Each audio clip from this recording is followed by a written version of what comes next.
Hello everyone, today's video is technology behind IoT అనమాట. చాలా ఈజీగా గుర్తుపెట్టుకోవచ్చు, అలాగే రాయొచ్చు అనమాట. ఫస్ట్ మనము టెక్నాలజీ అంటే అది మనము ఏదైనా ప్రాబ్లం వస్తే అది సాల్వ్ చేసే స్టెప్స్ అనమాట. సో దాన్ని మనం టెక్నాలజీ అంటాము.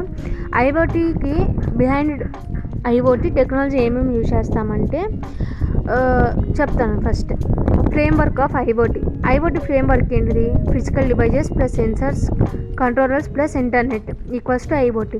సో ఈ మూడింటిని మనము కలపటానికి మనం వాడే టెక్నాలజీ బిహైండ్ ఐఓటీ అంటాము. ఫస్ట్ ఫిజికల్ డివైజెస్లో ఏమేమి టెక్నాలజీ యూజ్ చేస్తాము? First hardware device platform, embedded boards and computing networks అనమాట.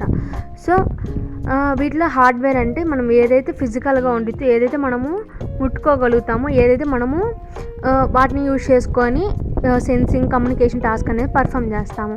సో హార్డ్వేర్ డివైజెస్ వచ్చి ఆర్డినో రాస్బెర్రీ పైని మనము బెర్రీగా గుర్తుపెట్టుకోవచ్చు. ఇంటెల్ గెలీలియో అంటే సైంటిస్ట్ నేమ్. ఇంటెల్ ఎడిసన్ అంటే బల్బ్ కనిపెట్టిన అతని పేరు ఎడిసన్ అనమాట. బీగల్ బోన్ బ్లాక్ అనమాట. బీగల్ అనేది ఒక డాగ్ బ్రీడ్. సో దాని యొక్క బోన్ అనేది ఎట్లా ఉంటుంది? బ్లాక్గా ఉంటుంది అనమాట. సో బోషా డీకే అనేది మనము చూస్తాం కదా. సో ఇక్కడ బోషా XDK 110 arm bed wireless only. ఎగ్జామ్లో మనకి నేమ్స్ గుర్తుపెట్టుకునే దానికి ఇట్లా ఈజీ గుర్తుపెట్టుకోవచ్చు అనమాట.